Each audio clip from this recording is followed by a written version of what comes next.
All right, so we have another unit to talk about today. This is our last unit we're going to get in this year, but it is an entire unit, including likely a test. And we have 3 school weeks until literally the last day of finals.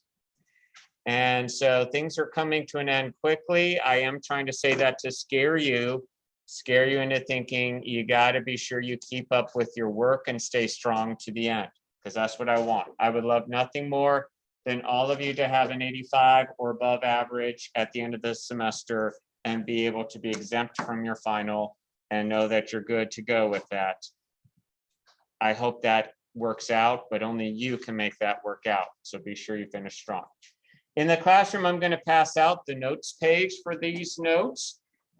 It is linked in Canvas. If you don't want to download them, you're welcome to just write out your own notes, because there's not a lot of writing today. It just was going to set us up for a little bit less writing to make a little notes page. So I did. So I'm going to pass that out and I'll be right back.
So as you can see, we're really going to be looking at 3 topics today. There's about 4 sections, I would say, in the notes. You'll see how that works out in a minute. With these topics, we're going to be looking at the definitions of acids and bases, neutralization, and conjugate acid-base pairs. Those are all things that you need to get used to for this unit. They were introduced in the video. And in the end, they're really not that hard. I'm going to do my best to make them seem very straightforward to figure out. We're going to start with the oldest definition of acids and bases. Are you going to let me? Aha. Back in 1884, after lots of chemists were trying to figure out the properties of these unique chemicals that did these unique things, Devante Arenas came up with the first official definition.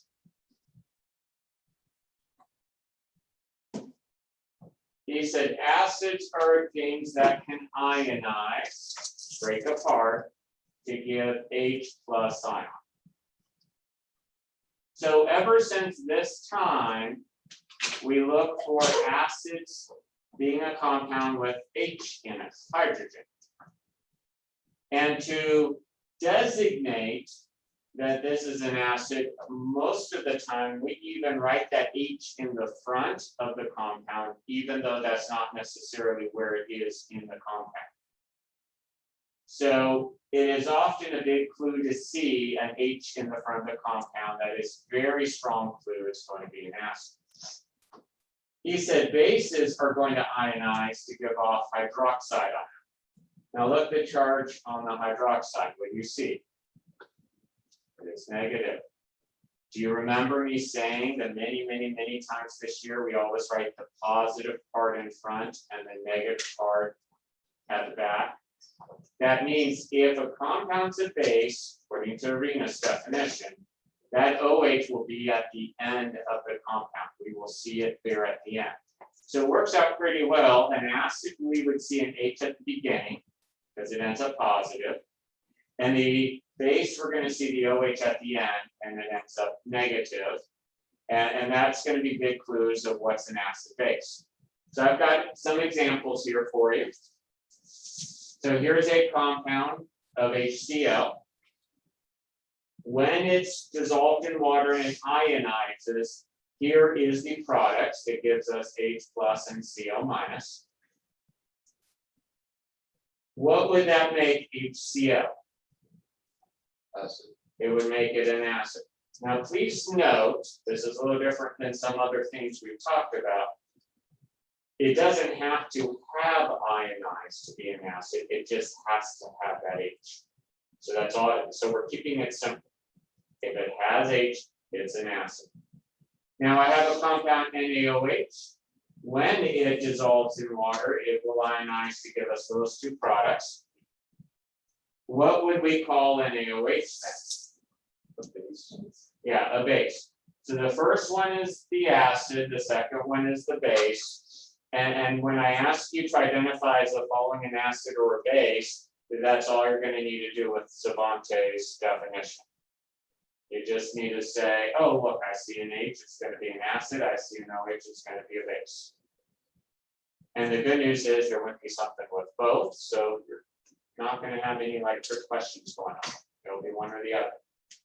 So his definition really was easy, was quite straightforward. If you know what the chemical is, you can predict now if it's an acid or a base. I want to do another example. For this example, I need 3 volunteers. Come on up. Come on up, come on up. Give me 3 people. Okay, great, that works. I have fancy little things, and we'll go like this. Okay. What is he holding? H plus, so he is a acid. What is he holding? OH minus, so he's a base. Okay, that's all we need to do to identify. Now I want you to ionize and give your H plus over, and I want you to ionize and give your H plus over. Look at what she has now. Would you flip them real fast? Because maybe this will help everyone see. What is she holding now? H2O. H2O. Do you see that? Having the H from the acid and the OH from the base, she now is holding H2O. She is water. Now, normally I would ask these guys to hold hands. It's COVID, so I want you to link at elbows. Okay, they are salty now because I've asked them to join together. The leftovers after an acid and a base make water is a salt. Thank you, everyone.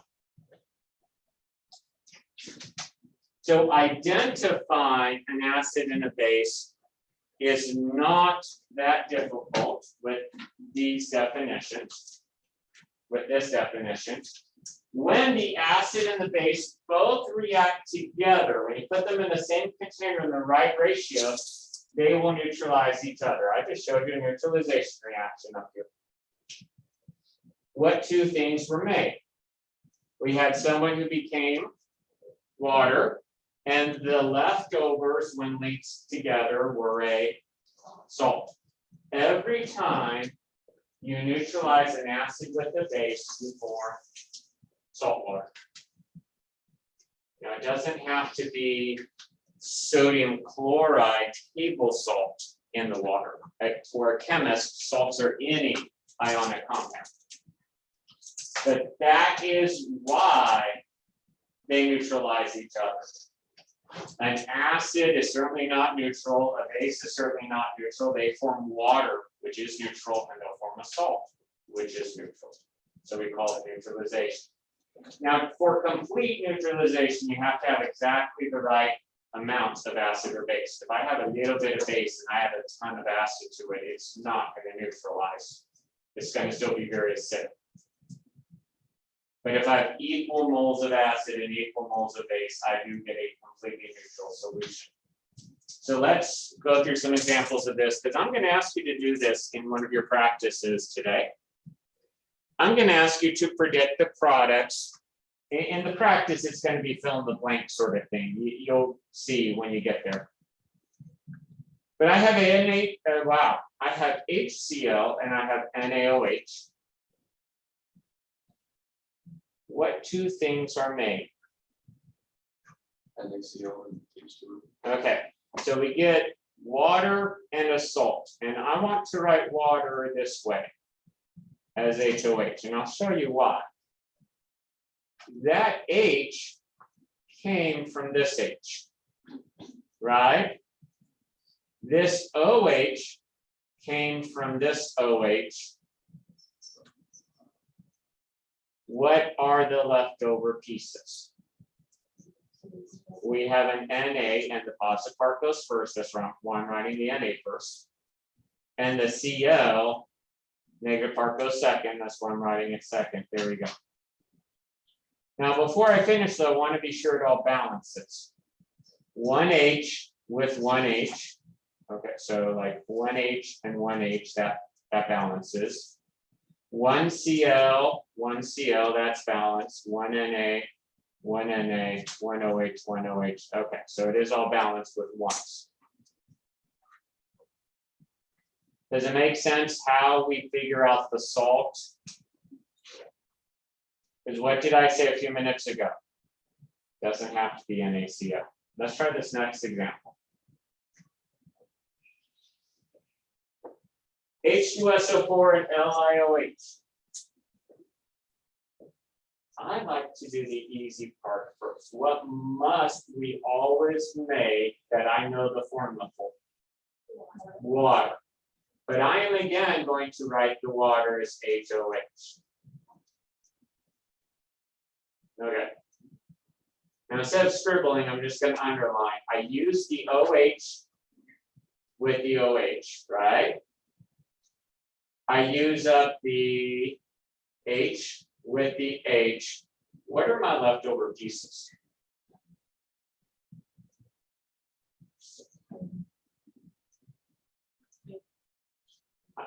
I've used up the H with the H, and I've used up the OH with the OH. Just talking in general, what are the pieces I have left over? I haven't touched the Li or the SO4 yet, so let's put those together. There's our salt. Li, SO4. Now look, Li is a +1 because I know OH is a -1. So Li's got to be a +1 because there's just one of them. However, I know H plus is a +1. So what if it takes two of them on that SO4? What's that make the SO4's charge? If each hydrogen's a +1, then what's the total charge on SO4? -2, because that two H's makes a +2. So one SO4 means it's got to be a -2. So we're going to do our little crisscross thing. And I want to be sure everything is balanced now. And I already noticed my Li's weren't balanced, so I'm going to put a 2 there. So 2 Li's now with 2 Li's, that works. I did make 2 OHs, so I'm going to put a 2 there, so I still have 2 OHs. That makes 2 H's, I'm good to go there. 1 SO4, 1 SO4, I'm good to go there. So yes, I know I'm asking you to redo things that we did long, long ago with crisscrossing and balancing, but you can handle it. Since you know the H is a +1, and since you know the OH is a -1, and that would never change, that can easily tell you the charges of everything else. Crisscross and balance. A little bit of practice on that, and you really will be totally good to go with doing that. Let's do one more before we move on. I have chromic acid and nickel 3 hydroxide. Let's do the easy part first. What are they going to make? waters, and I'm going to write as HOH. So that you can see this H corresponds to this H, and this OH corresponds to this OH. That's why I like writing it that way. You can write as H2O. I'll take that. It's not a problem. But in terms of balancing, it's going to take you longer if you do. What are my leftover pieces in general? Ni and CrO4. And let's look at that CrO4. What must the negative charge on that CrO4 be, given that 2 positive 1 H's attached to it? It must be a -2, right? If it took 2 H's, each one's a positive 1, it's a -2. What about my nickel? If it took 3 negative OH's, what must its charge be? Must be a 3, +3. So I'm going to crisscross and reduce. Get rid of the charges, I'm done with them, and now I'm going to balance. So let's do the NI's. That takes care of the NI's. Oh, this is going to be fun. 2 times 3 is 6 OH's. So I'm going to put a 6 there. Yes, that did make 6 H's. So way over here, what should I put to have 6 H's? 3. And that does make 3 CrO4s. Guess what? That's what I have. So I'm good.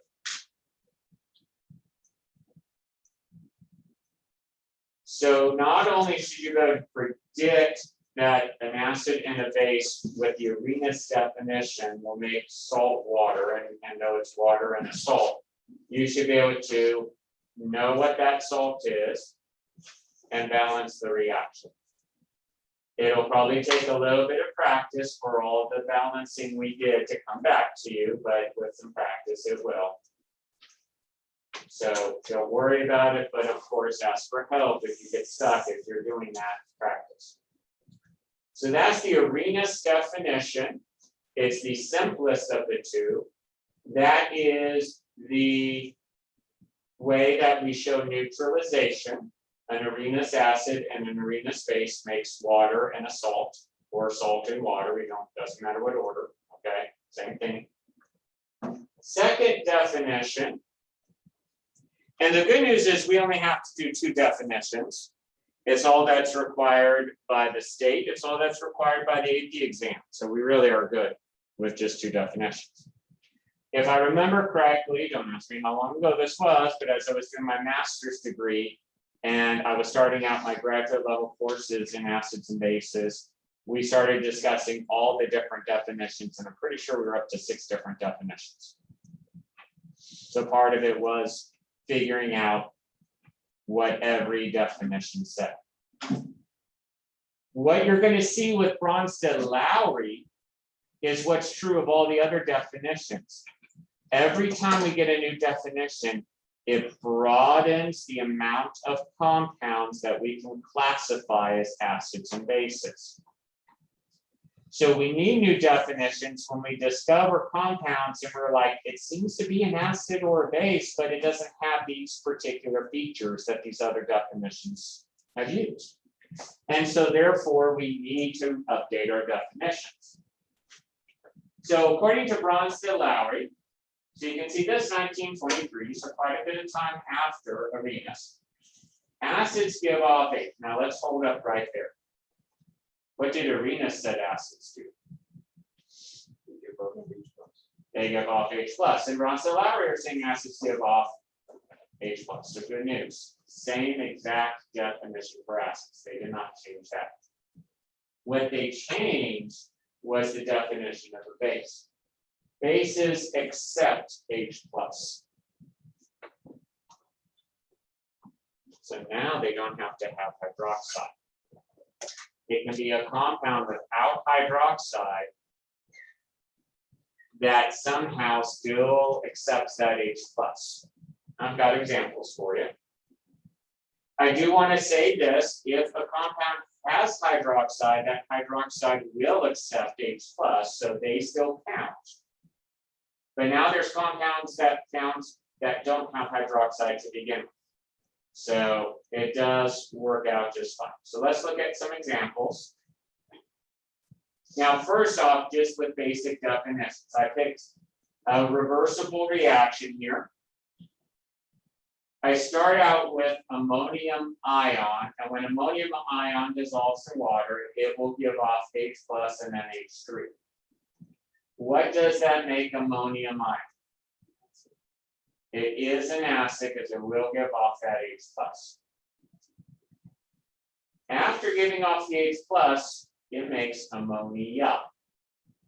If I take some pure ammonia and stick it in a place where there is some hydrogen ion floating around in water, some of that hydrogen ion will stick with the ammonia, and it will make ammonia. If it sticks with, if it accepts that H plus, what's that make the ammonia? The base. So NH4 is an acid, and NH3, I probably should have moved my little word base over a little bit. The NH3 is a base. It is an acceptor of that H plus. I no longer need to look for hydroxide. Does it make it a little more difficult? Maybe. But it's not significantly more difficult. Okay, let's try this one. So I've put two compounds together. Here's what they end up making based on how they start and how they end. What would you call HCl? Acid. Okay, so we're saying we're going to call HCl an acid. What about NH3?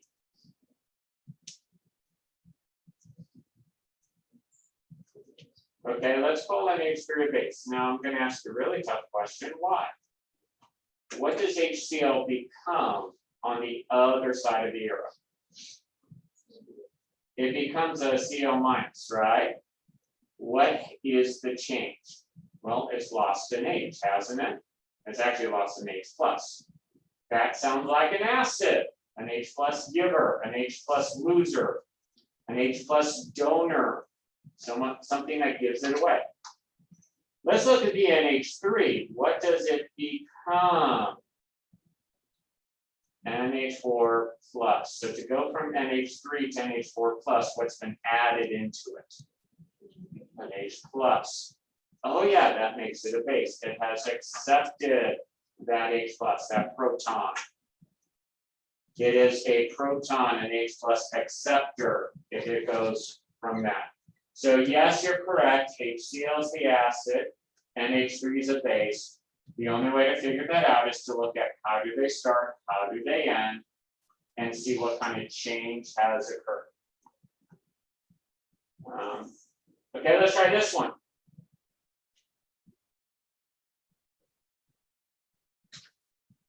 Give you a moment to stare at it.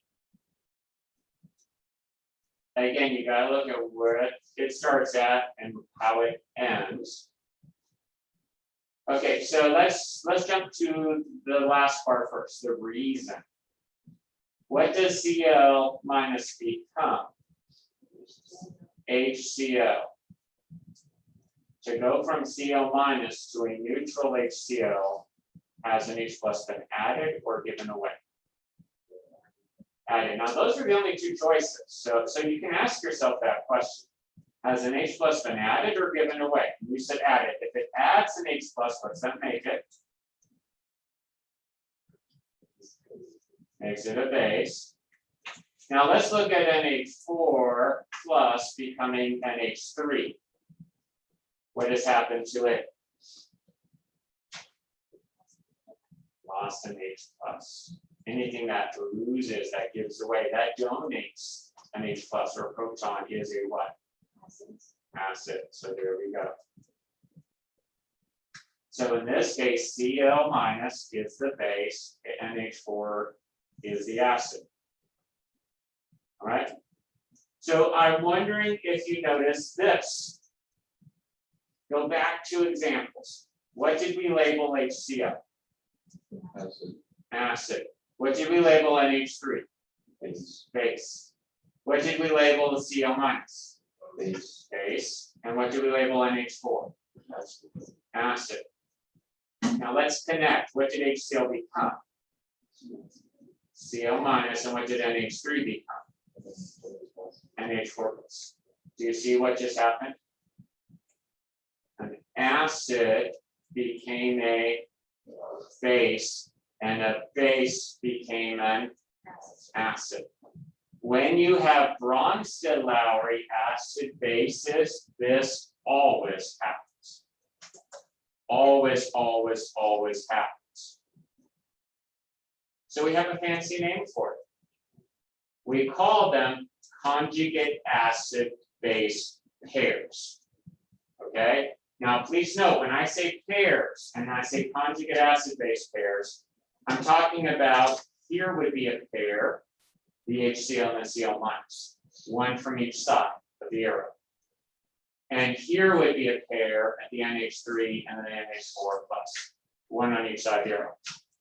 So just to be sure this is sunk in, I want to do this as another example. Can I get 2 volunteers, hopefully different people, to come up this time? Yes, please, just come on up. Okay. So I'm giving her an H plus. What's that make her? Acid. Okay, it looks like it's going to make her an acid, but we're not sure yet, so let's double check. I want you to give your H plus. Okay, she gave away an H plus. What's that make her? An acid. She has taken the H plus. What's that make her? Base. A base. Now hold up. She has H plus. What has she just done with the H plus? Gave it away. That makes her now and she's now a base because she just accepted it. She was an acid and then was a base. She was a base and then an acid. That's conjugate acid base pairs. An acid becomes a base becomes an acid. And they're always on this opposite sides of the arrow. Okay? It happens all the time. Fancy name for it, conjugate acid base pairs. Okay, so let's see, I did that. So let's try one. That looks very different than anything we've done so far. Take a moment, absorb it. Go ahead and label it if you want. What I want to know, though, from you is what are the pairs? It might be something I might ask you to tell me on a practice. Wink, wink, nudge, nudge. So not just asking what are the acids and the bases, I'm asking what are the pairs. So go ahead and label it. Then write down the possible pairs. I'm going to count to like 30 in my head and we'll see how you did.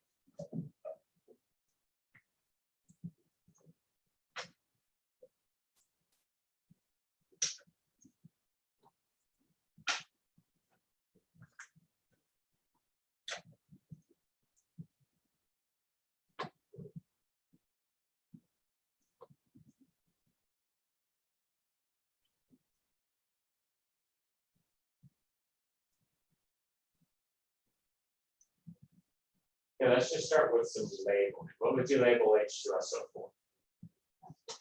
Acid. And what was H2O then? It's an acceptor, so it is a base. Okay.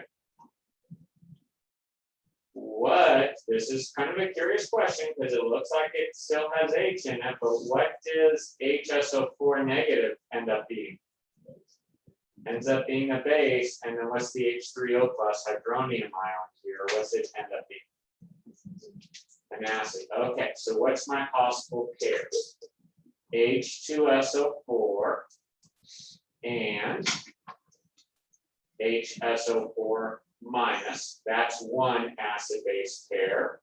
And H2O and H3O plus.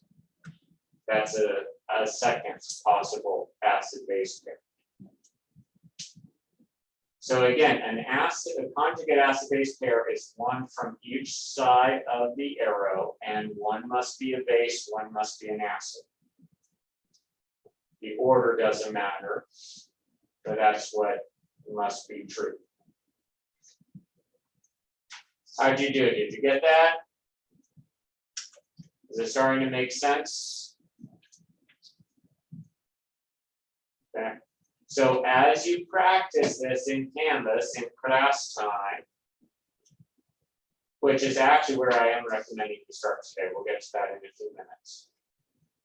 This would be a great one to come chat with me about if you need.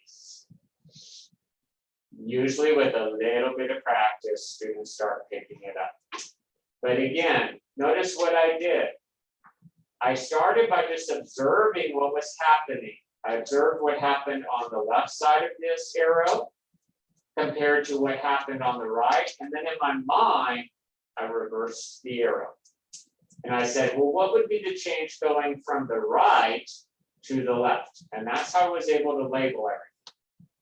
Now, once I had the labels on everything, was it a lot easier to find those pairs? Don't be afraid to label. That's perfectly acceptable. Please go ahead, feel free to label and then find your pairs. Few final things I want you to know about these acid-base pairs as you practice with them, and we'll get to that in a moment. The pair is, I've said this a lot, I'm going to say it again, the pairs are always one side of the arrow to the other. Always. If you're picking an acid and a base both on the left side, that's not a conjugate acid-base pair. If they're both on the right side, that's not a conjugate acid-base pair. It's got to be one from one side and one from the other side. There will always be two pairs. If you can't find both pairs, let's have a little chat, or you're not really supposed to find the pairs because we're working with the Arenas definition and not the Bronsted-Lowry definition. So you're answering a question that's not being asked. I'm not going to try to trick you, okay? So let's have a little chat if we need to, so you can see both pairs and how that works. The difference is always one proton. Now that H2SO4 had two hydrogens, and yes, H2SO4 can be an acid twice, but they never both come off at the same time, ever, with any acid that has more than one hydrogen. They never come off more than one at a time. So it'll only be one hydrogen difference between that one. So be looking for that. And then something that we're going to be discussing a lot more later in this unit, but something I want to just say from the beginning as we're talking about conjugate acid-base pairs. A strong acid, okay, so as you're finding these conjugate acid-base pairs, a strong acid makes a weak base. So first off, notice how great this is. These are complete opposites. We already know a conjugate acid-base pair is an acid and a base, which are opposites, right? Now I'm saying a strong acid would make a weak base. So guess what a weak acid would make? A strong base. Yeah. So it's literally the opposite in both regards. Opposite acid to base and opposite strong to weak or weak to strong. Promising you, it always works out that way. There's actually math that shows us it will always work out that way, but that's coming up next week. Okay. Oh, I lost my, okay, is it gonna work now? Ooh. As I was building the practice, here's what I decided. I'd rather you have the opportunity to master each topic one at a time than to try and stick them all together. So you have 3 quizzes to practice after today. Because it's 3 separate quizzes, I kept the amount of questions per quiz to a very low level. So you can focus each time on each quiz. So you do have 3 quizzes to take. but it should not be any longer than like taking one normal size quiz for us. My recommendation is actually start here at conjugates, because we just did it. It's fresh in your mind. Start there. Then, when you complete that to 100%, I mean, it's only 5 questions, so take it over and over and over and over and over again to make 100. You've got the time to do that. Then, move on to salts, where I'm going to ask you to predict the salt from an acid-base neutralization. Okay, I mean, you know it's going to make water, so we practice predicting those salts. That was about the middle of our notes page. So we did do that. Again, as you work through that, if you want to have a conversation about it, we absolutely can do that. And then finally, go back to that definitions. I would totally do it in reverse order. You see the list, because more than likely by the time you get to definitions, you're going to relook stuff up in your notes. You have this notes, let me try that again. You have this notes page to help you with those definitions, and the questions from the video are going to help you with those questions. These are all open notes, but I'm telling you very specifically on that definitions quiz where you can find help to get the answers from the video questions and the notes we just made.